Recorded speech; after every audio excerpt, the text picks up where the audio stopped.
భారతదేశ ప్రజల చేత ఎన్నుకోబడినటువంటి ప్రధానమంత్రిగా, లాంగెస్ట్ సర్వ్డ్ ప్రైమ్ మినిస్టర్గా నరేంద్ర మోడీ గారు ప్రధానమంత్రి జవహర్లాల్ నెహ్రూ గారి కాలాన్ని దాటి 4399 రోజులు దాటి ముందుకు పోతా ఉన్న తరుణంలో కాంగ్రెస్ పార్టీ నాయకులకి ఏం చేయాలో అర్థం కాక ఆగమాగం అవుతూ ఏది పడితే అది మాట్లాడుతూ ఉన్నారు. మొన్న ముఖ్యమంత్రి గారు మాట్లాడుతూ ఉన్నారు, ఇది ఓటు చోరీ కాదు సీటు చోరీ జరిగింది అని చెప్పి మాట్లాడతారు. కాంగ్రెస్ పార్టీ నాయకులకి నిజంగా చిత్తశుద్ధి ఉంటే, కాంగ్రెస్ పార్టీ నాయకులకి మేము అడిగిన ప్రశ్నలకి సమాధానం చెప్పేటువంటి ఓపిక ఉంటే, రాష్ట్ర ముఖ్యమంత్రి గారితో సహా ఎవరైనా సరే ఏ చౌరస్తా కన్నా చర్చకు వచ్చేందుకు సిద్ధంగా ఉన్నారేమో ముందు సమాధానం చెప్పాలి. 1947లో ఈ దేశానికి స్వతంత్రం వచ్చిన తర్వాత ఎవరు ఈ దేశానికి ప్రధానమంత్రిగా ఉండాలనేటువంటి అంశం చర్చకు వచ్చినప్పుడు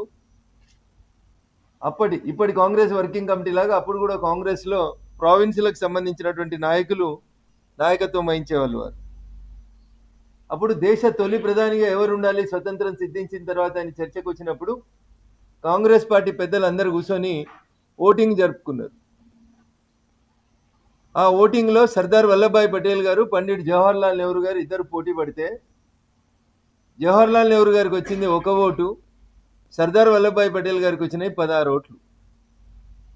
16 ఓట్లు వచ్చిన పటేల్ని పక్కకు పెట్టి 1 ఓటు వచ్చినటువంటి జవహర్లాల్ నెహ్రూని తీసుకొచ్చి అడ్డదారిలో ఈ దేశానికి తొలి నామినేటెడ్ ప్రధానమంత్రిని చేసినటువంటి పార్టీ కాంగ్రెస్ పార్టీ. వాళ్ళు సీటు చోరీ అని చెప్పి ఓటు చోరీ గురించి, సీట్ చోరీ గురించి కాంగ్రెస్ పార్టీ మాట్లాడుతూ ఉంది. చరిత్ర పాఠ్యాంశాల్లో ఈ అంశాలు చెప్పలేదు కాబట్టి దేశ ప్రజలకు ఎవరికి తెలియదు. నెహ్రూ గారే గొప్ప అంటే నెహ్రూ గారే గొప్ప అని ఒక భజన చేసేటువంటి కార్యక్రమం తప్ప, కాంగ్రెస్ పార్టీ నెహ్రూ, ఇందిరా, రాజీవ్ల పేర్లు తప్ప ఈ దేశ స్వాతంత్ర సంగ్రామంలో లేదా దేశ చరిత్రలో పాల్గొన్నటువంటి ఏ స్వతంత్ర సంగ్రామ ఉద్యమకారుని పేరుని కాంగ్రెస్ పార్టీ మాట్లాడేందుకు కానీ ఆ నాయకుడిని కనీసం ఈ ఒక విగ్రహం ఈ దేశంలో పెట్టడానికి కానీ కాంగ్రెస్ పార్టీకి మనసొప్పదు. వీళ్ళు ఇంత గొప్పగా మాట్లాడతారు, ఇన్ని మాటలు చెప్తారు. అసలు కాంగ్రెస్ పార్టీ ఆలోచించాల్సింది, కాంగ్రెస్ పార్టీకి అర్థం కావాల్సింది ఏంటంటే, దేశానికి తొలి ప్రధాని అని నెహ్రూని ఎట్లయితే చెప్తున్నారో అసలు పంచాయతీ కంటే ముందు, నెహ్రూ గారి కంటే ముందు భారతదేశ ప్రధానిగా సుభాష్ చంద్రబోస్ని ప్రపంచంలో ఉన్నటువంటి చాలా దేశాలు మన దేశానికి స్వతంత్రం వచ్చే కంటే ముందే 1943లోనే సింగపూర్లో మన దేశానికి ప్రధానమంత్రిగా సుభాష్ చంద్రబోస్ గారు ప్రమాణ స్వీకారం చేయడమే కాదు, ఒక ఆర్మీని ఈ దేశానికి నాణ్యాలు ఎట్లుండాలి, రూపాయలు ఏముండాలనేది ప్రకటిస్తే ప్రపంచంలో ఉన్న చాలా దేశాలు ఆయనను ప్రైమ్ మినిస్టర్ గా కూడా గుర్తించినాయి. మేము ఇంకా చరిత్ర జ్ఞాపకాల్లోకి, చరిత్ర పుటల్లోకి పోవాలనుకుంటలేము. ఇండిపెండెన్స్ ఇండియాలోనే మెజారిటీ ప్రజలు కోరుకున్నటువంటి వ్యక్తిని కాదని, సర్దార్ వల్లభాయ్ పటేల్ గారిని కాదని, జవహర్లాల్ నెహ్రూ గారిని ప్రధానమంత్రిని చేసినప్పుడే ఓటు చోరీ, సీటు చోరీ ఏమన్నా జరిగిందంటే ఈ దేశంలో మొదటిసారి జరిగినటువంటి ఓటు చోరీ, సీట్ చోరీ అక్కడే జరిగింది. కాంగ్రెస్ పార్టీ ఏ రోజు ప్రజాస్వామ్యాన్ని గౌరవించలేదని చెప్పడానికి నిదర్శనం పండిట్ జవహర్లాల్ నెహ్రూ గారు ఈ దేశానికి ప్రధానమంత్రిగా ప్రమాణ స్వీకారం చేయడమే దానికి తార్కాణ నిదర్శనంగా చెప్పొచ్చు. 16 ఓట్లు వచ్చిన వాళ్ళు కావాలన్నా, ప్రజాస్వామ్యంలో 1 ఓటు వచ్చినోడు కావాలన్నా ప్రధానమంత్రి అనేది దేశ ప్రజలు ఆలోచించాలి. అట్లా దేశానికి స్వతంత్రం వచ్చిన మొదటి రోజు నుంచే ప్రజాస్వామ్యాన్ని కూనీ చేసింది కాంగ్రెస్. అడ్డదారులలో అధికారాన్ని చేపట్టింది కాంగ్రెస్. కాంగ్రెస్ కు ప్రజల పట్ల, ప్రజాస్వామ్యం పట్ల, ప్రజాస్వామ్య విలువల పట్ల ఏ రోజు కూడా గౌరవం లేనటువంటి పార్టీ కాంగ్రెస్ పార్టీ. మీరు వచ్చి మాకు ఓటు చోరీ, సీటు చోరీ, ఇంకేదో మాట్లాడుతూ ఉన్నారు. ఇది దురదృష్టకరం. కాంగ్రెస్ ఈ దేశంలో ఒక్క సుభాష్ చంద్రబోస్ గారు ఒక విగ్రహాన్ని పెట్టేందుకు ఇష్టపడలేదు. సుభాష్ చంద్రబోస్ గారి చరిత్రని దేశ ప్రజలకు చెప్పడానికి ఇష్టపడలేదు. నేను ఇందాక చెప్పినట్టు అయితే నెహ్రూ, లేకపోతే ఇందిరా, లేకపోతే రాజీవ్ గాంధీ, ఆ కుటుంబానికి భజన చేయడం తప్ప ఈ దేశంలో కాంగ్రెస్ పార్టీ గొప్పగా చేసింది, ఈ దేశ ప్రజల కోసం చేసింది ఏమన్నా ఉందంటే ఒకటి ఎమర్జెన్సీ, రెండు అడ్డదారిలో అధికారం. ఈ రెండు తప్ప కాంగ్రెస్ ఏ రోజు కూడా ప్రజాస్వామ్యాన్ని గౌరవించలేదు. ఇకపోతే కాంగ్రెస్ పార్టీ క్వైట్ న్యాచురల్గా ఒక పేదోడు రైల్వే ప్లాట్ఫామ్ మీద ఛాయ అమ్ముకున్న స్థాయి నుంచి మొదలుకొంటే పూర్తిగా డెమోక్రటిక్ వేలో భారత ప్రజాస్వామ్యానికి ప్రపంచవ్యాప్తంగా గుర్తింపు తెచ్చి కాంగ్రెస్ చేసినటువంటి మలినాలన్నింటినీ కడుగుతూ భారతదేశాన్ని ప్రపంచంలో విశ్వగురువుగా తీర్చిదిద్దాలనేటువంటి ఒక పని చేస్తుంటే క్వైట్ న్యాచురల్గా కాంగ్రెస్ పార్టీకి నచ్చదు. వారసత్వ రాజకీయాలు, తాత తండ్రి ముత్తాత వీళ్ళు తప్ప ఒక సామాన్య ప్రజలు అంబేద్కర్ గారు కలగన్నట్టు ఒక సామాన్యుడు అసామాన్యుడిగా అనన్య సామాన్యుడిగా ఎదిగి ఈ దేశంలో వారసత్వ రాజకీయాలని ఒక రకంగా బొందబెట్టి పేదోడు కూడా ప్రధానమంత్రి కావచ్చు, లాంగెస్ట్ సర్వ్డ్ ప్రైమ్ మినిస్టర్ కావచ్చు అని చెప్పి పేద ప్రజల కోసం పనిచేస్తా ఉంటే కాంగ్రెస్ ఏడవకపోతే ఏం చేస్తుంది? కాంగ్రెస్కి వాళ్ళ ఇంట్లో కావాలి, 3వ తరం 4వ తరం 5వ తరం వాళ్ళు ప్రధానమంత్రి కావాలి తప్ప ప్రజల చేత ఎన్నుకోబడినటువంటి వ్యక్తులు ప్రధానమంత్రి ఉండడం కాంగ్రెస్ పార్టీకి ఇష్టం ఉండదు. 2004 నుంచి 2014 దాకా అంతకుముందు సంకీర్ణాల ధర్మం, 2 ఎంపీలు ఉన్నోళ్ళు బ్లాక్మెయిల్ చేసుడు, 5 ఎంపీలు ఉన్నోళ్ళు బ్లాక్మెయిల్ చేసుడు, నెలలకోసారి సంవత్సరానికోసారి ప్రభుత్వాన్ని కూలదోసుడు, ఇవన్నీ కాదని మీకు బోటాబోటి మెజార్టీ ఇస్తే యూపీఏ 1 యూపీఏ 2లో ఆ నుంచి రౌతి దాకా ఏ నుంచి జడి దాకా ఎన్ని అక్షరాలు ఉంటే అన్ని అక్షరాలుగా కుంభకోణాలు చేసి దేశ ప్రజలు చీత్కరించి దాదాపు 2 దశాబ్దాల తర్వాత సింగిల్ లార్జెస్ట్ పార్టీగా భారతీయ జనతా పార్టీని ఎన్డీఏ కూటమిని గౌరవనీయులు నరేంద్ర మోడీ గారు మే 26, 2014లో అధికారంలోకి తీసుకొచ్చిన నాటి నుంచి ఇంతింతాయి వటుడింతాయి అన్నట్టు ఎన్ని కష్టాలు వచ్చినా, కరోనా వచ్చినా, యుద్ధాలు వచ్చినా, ప్రపంచం అనేక రకాలైనటువంటి ఆర్థిక అవస్థలకి అనేక రకాలైనటువంటి ఒడిదుడుకులకి లోనవుతున్నా ఈ దేశాన్ని గొప్పగా తీసుకుపోతూ ప్రపంచ చరిత్రలో భారతదేశానికి ఒక గౌరవాన్ని పెంచినటువంటి ప్రధానమంత్రి నరేంద్ర మోడీ గారు. కాంగ్రెస్ క్వైట్ న్యాచురల్గా వీటిని జీర్ణించుకోలేదు. ఆకాశం మీద ఉమ్మేయాలని కాంగ్రెస్ నేతలు ప్రయత్నం చేస్తా ఉన్నారు.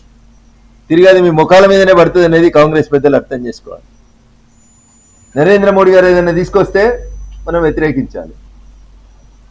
మనం చేస్తే కరెక్ట్, అది నరేంద్ర మోడీ గారు చేస్తారు కాబట్టి మేము వ్యతిరేకించాలి. అది ఏదైనా డీలిమిటేషన్ అయినా వ్యతిరేకించాలి, మహిళా బిల్లు అయినా వ్యతిరేకించాలి, జిఎస్టీ అయినా వ్యతిరేకించాలి, ఆఖరికి రేపు ఎస్ఐఆర్ చేస్తామంటే కూడా వ్యతిరేకించాలి. ఎందుకంటే మోడీ గారు చేస్తా ఉన్నారు, మోడీ గారికి పేరు వస్తా ఉన్నది కాబట్టి మోడీ గారిని వ్యతిరేకించాలి. ఒకటే సింగిల్ ఎజెండా తప్ప కాంగ్రెస్ పార్టీకి ఇంకా వేరే ఎజెండా ఏం లేదు. దేశంలో అనేక రాష్ట్రాల్లో ఎస్ఐఆర్ పూర్తయింది, అనేక రాష్ట్రాలు డీలిమిటేషన్ వాళ్ళ పరిస్థితిని బట్టి చేసుకున్నాయి. అంబేద్కర్ గారు రాసిన రాజ్యాంగం ప్రతి 10 సంవత్సరాలకు ఒకసారి డీలిమిటేషన్ చేయమని చెప్పింది. మీరు అంబేద్కర్ గారిని గౌరవించారు, గాంధీజీ మాటను గౌరవించారు. నేను గాంధీజీ ప్రస్తావన ఎందుకు తెస్తున్నా అంటే స్వతంత్రం వచ్చినాక మహాత్మా గాంధీ గారు కాంగ్రెస్ పార్టీని ఉద్దేశించి ఒక మాట చెప్పిండు. కాంగ్రెస్ పార్టీ దేశానికి స్వతంత్రం తేవడం కోసం పుట్టింది, ఈ దేశానికి స్వతంత్రం వచ్చింది, ఇంకా కాంగ్రెస్ పార్టీ అవసరం ఈ దేశానికి లేదు అని మహాత్మా గాంధీ గారు చెప్పారు. వారి మాట గౌరవించారు, అంబేద్కర్ గారి మాట గౌరవించారు.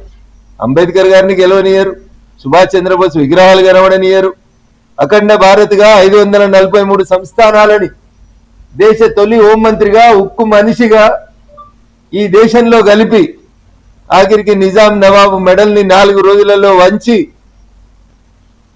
భారతదేశాన్ని ఇంత గొప్పగా సంఘటితం చేసినటువంటి ఉక్కు మనిషి సర్దార్ వల్లభాయ్ పటేల్ పేరు చెప్పడానికి కాంగ్రెస్ కు మనసు ఒప్పదు. ఏ పథకం పేరు తీసుకోండి, ఏ కొత్త స్కీమ్ పేరు తీసుకోండి, కాంగ్రెస్ అధికారంలో ఉందంటే వచ్చే పేరు అయితే నెహ్రూ పథకం, నెహ్రూ యువ కేంద్రాల కాడి నుంచి మొదలుకుంటే ఇందిరమ్మ ఇండ్ల దాకా ఈ జపం తప్ప కొత్త జపం ఉండదు. కంపేర్ చేయండి కాంగ్రెస్ పాలనని నరేంద్ర మోడీ గారి పాలనతోటి. 12 ఏళ్లలో నరేంద్ర మోడీ గారు తెచ్చినటువంటి ఏ ఒక్క పథకానికైనా ఆయన పేరో ఆయన కుటుంబ సభ్యుల పేరో భారతీయ జనతా పార్టీ నాయకుల పేరు చెప్పిందో ఒక్క పథకం పేరు ఆలోచించు. జనధన ఖాతాలు తీస్తే కూడా పేదోళ్ళ కోసమే తీసినాం.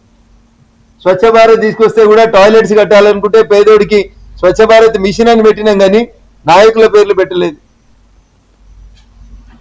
ఏ అంశంలో అయినా ఎక్కడైనా కాంగ్రెస్ భారతీయ జనతా పార్టీతో పోటీ పడే పరిస్థితిలో లేదు. కానీ నోటికి ఏదొస్తుంది మాట్లాడడం, నిజం నిద్ర లేచేసరికి అబద్ధం ప్రపంచాన్ని చుట్టొస్తుందని ఒక ఆంగ్ల తత్వవేత్త చెప్పినట్టు కాంగ్రెస్ అబద్ధాల పునాదుల మీదుగా, అవినీతి పునాదుల మీదుగా ఎదిగినటువంటి కాంగ్రెస్, నేను చెప్తలేను ఈ మాట, పార్లమెంటులో కాంగ్రెస్ ప్రధానమంత్రిగా పనిచేసినటువంటి రాజీవ్ గాంధీ గారు చెప్పిన మాటని ఒక్కసారి మీ ద్వారా దేశ ప్రజలకు గుర్తు చేద్దాం అనుకుంటున్నాం. మేము ఢిల్లీ నుంచి 100 రూపాయలు గల్లీకి పంపిస్తే 15 రూపాయలు మాత్రమే ప్రజలకు చేరుతున్నాయి, మిగతా 85 ఎటుపోతున్నాయో నాకు అర్థమైతలేదని కాంగ్రెస్ పార్టీ ప్రధానమంత్రిగా రాజీవ్ గాంధీ గారు ఈ దేశ పార్లమెంట్ లో మాట్లాడితే 10 పైసలు కూడా అవినీతి జరగొద్దని ప్రతి ఒక్కరికి జనధన ఖాతాలు తీసి నేరుగా డైరెక్ట్ బెనిఫిట్ ట్రాన్స్ఫర్ స్కీమ్ కింద ఉపాధి హామీ కూలీల జీతం దగ్గర నుంచి మొదలుకుంటే స్ట్రీట్ వెండర్స్ కి ఇచ్చేటువంటి ప్రధానమంత్రి స్వనిధి కింద వచ్చిన 10,000 రూపాయల దాకా ఎక్కడా 10 పైసలు అవినీతి జరగకుండా లబ్ధిదారుల ఖాతాలకే గ్యాస్ సిలిండర్ ఖాతా అయినా ఇంకొకటైనా ఇంకొక సబ్సిడీ అయినా నేరుగా ఖాతాదారులకే పంపిస్తూ అవినీతికి ఆస్కారం లేకుండా గత 12 సంవత్సరాలుగా భారతదేశ వైభవాన్ని, నాటి నరేంద్రుడు చికాగోలో నా దేశం భారతదేశం ప్రపంచానికి విశ్వగురువుగా మలవాలని కలగంటే నేటి నరేంద్రుడు దాన్ని ఆచరణలోకి తీసుకొస్తా ఉన్నాడు. 11వ స్థానంలో ఉన్నటువంటి భారతదేశ ఆర్థిక వ్యవస్థని కరోనా లాంటి పాండమిక్ సిచ్యువేషన్ తర్వాత అనేక అవస్థల తర్వాత దేశంలో ప్రపంచంలో 4వ స్థానానికి తీసుకొచ్చింది. చాలా మంది మిత్రులు అంటారు ఇజ్రాయెల్ కంటే వెనుకబడ్డామని, ఇంకొకరు అంటారు ఇరాన్ కంటే వెనుకబడ్డామని. మిత్రులందరూ అర్థం చేసుకోవాల్సింది ఏంటంటే మన దేశ జనాభా 150 కోట్లు. మన దేశ జనాభాకి సమానంగా జనాభా ఉన్న దేశం ప్రపంచంలో కనీసం దరిదాపులలో ఒక్క దేశం లేదు. మన 2 తెలుగు రాష్ట్రాల జనాభా 10 కోట్లు. 10 కోట్ల జనాభా ఉన్న దేశాలు ఎన్ని అని ప్రపంచంలో చూస్తే పట్టుమని 10 కనబడి. So people are comparing with Israel. మొన్న పెద్ద మనిషి అంటాడు ఇజ్రాయిల్ లా నల్లా ఇప్పితే చెట్టు మొదట్లో పోయి నీళ్లు పడతాయట అని చెప్తాడు. ఒకసారి గూగుల్ సెర్చ్ చేసి చూడాలన్న ఇజ్రాయిల్ ఎంత ఉంటుందంటే మా పాత మెదక్ జిల్లా అంతా కూడా ఉంటుంది. మొత్తం ఇజ్రాయిల్ దేశం ఎంత ఉంటుందంటే మెదక్ జిల్లా అంతా కూడా ఉండదన్న. ఇక మెదక్ జిల్లాలో ఇంటింటికి నల్ల నీళ్ళు వస్తలేవా? సీదా కంపారిజన్ ఇజ్రాయిల్ కూడా ఒక దేశం, ఇండియా తోటి పోటీ పడి కంపేర్ చేస్తారు. ఇజ్రాయిల్ సైజు మొత్తం ఎంత అంటే పాత మెదక్ జిల్లా అంత ఉంటుందన్న. ఒక్క ఉత్తరప్రదేశ్ జనాభా ఈజ్ ఈక్వల్ టు మొత్తం అమెరికా జనాభా అన్న. అన్నిటికంటే పెద్ద దేశం విస్తీర్ణంలో అని చెప్పుకునేటువంటి అమెరికా మొత్తం జనాభా ఒక ఉత్తరప్రదేశ్ జనాభాతో సమానంగా ఉంటుంది. 150 కోట్ల జనాభా. ప్రతి సంవత్సరం మన దేశంలో కొత్తగా పుట్టే బిడ్డల సంఖ్య ఎంత అంటే మొత్తం ఆస్ట్రేలియా ఖండం మొత్తంలో ఉండేటువంటి దేశం కాదు, ఆస్ట్రేలియా దేశం కాదు, ఆస్ట్రేలియా ఖండం మొత్తం జనాభా ఎంతనో భారతదేశంలో ప్రతి సంవత్సరం కొత్తగా పుట్టే జనాల పిల్లల సంఖ్య ఎంత ఉంటుంది. ఎవరితో పోటీ పడుతున్నాం మనం? ఎవరితో పోటీ పడాలి? చైనా లాంటి 1-2 దేశాలు మినహా అసలు భారతదేశం సైజ్ ఎంత, భారతదేశం జనాభా ఎంత, ఇన్ని వందల కోట్ల మందిని ఒక డెమోక్రటిక్ పద్ధతిలో ముందుకు తీసుకుపోతూ ప్రజల ఆకాంక్షల మేరకి ఏ ఒక్కరు ఆకలి చావు చావకుండా 83 కోట్ల మందికి 3 సంవత్సరాల నుంచి బియ్యం ఇవ్వడమే కాక 2030 దాకా కూడా ఎట్లాంటి సిచ్యువేషన్ వచ్చినా ఎవరికి ఇబ్బంది రాకుండా ఉండాలని ఆలోచించిన నాయకుడు నరేంద్ర మోడీ గారు. మీ హయాంలో యూపీఏ 1 యూపీఏ 2లో పేపర్లో ఒకసారి వెంటకు పోయి చూస్తే గోదాములలో నిల్వ చేసిన బియ్యం సగం సంచులు ఖాళీ అయినాయి, ఎలుకలు తిరిగిపోయినాయని వార్తలు వచ్చినాయి.